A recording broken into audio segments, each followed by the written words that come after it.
This is the marketing strategy reset, and I hope it's going to be useful for anyone who is currently tasked with coming up with a marketing strategy document or been asked to join in a marketing strategy conversation within their organization.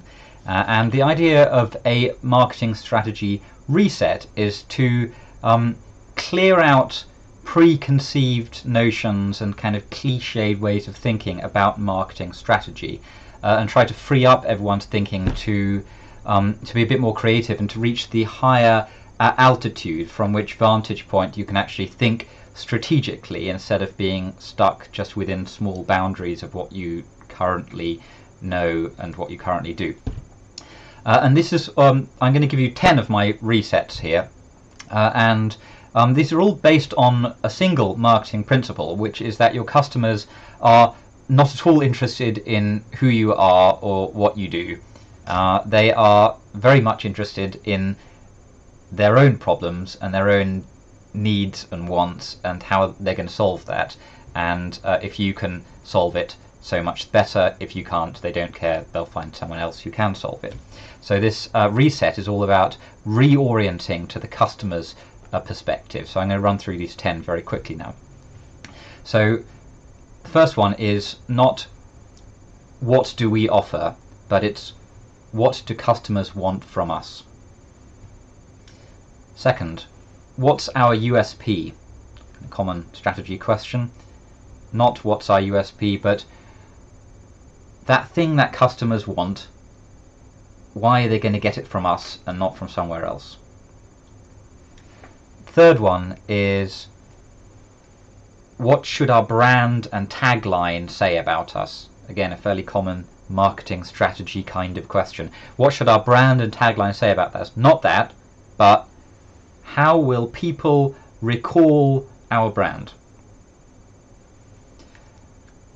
Next one, SWOT analysis, strengths, weaknesses, opportunities, threats. Not that, just ask this. What is the number one reason customers leave us, and what are we doing about that? It's enough of a strengths, weaknesses, opportunities and threats in that one question. Why are customers leaving us? Next, how can we convert better? That's a fairly good marketing strategy question in itself, but a better question is what significant advantage is there for a customer to take action? See how you've reoriented that.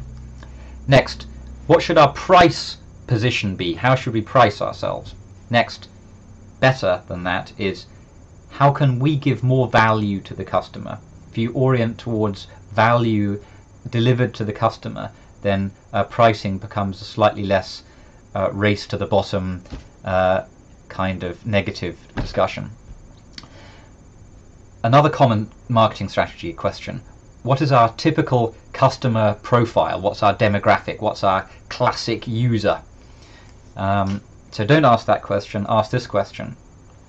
How can we provide for a wider range of different customers without that conversation and provision causing confusion between different customers?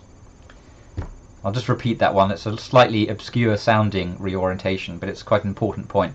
How can we provide for a wider range of different customers without our providing for that interfering and confusing with the other customers?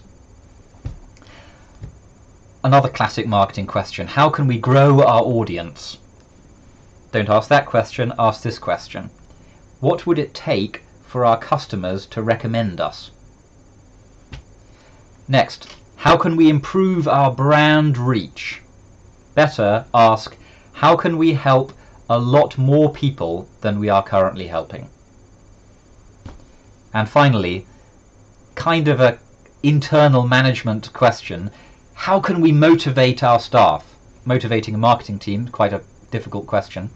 Don't ask that question, ask what would our business have to look like for that motivation question to be redundant? So there's a 10 marketing strategy discussion resets.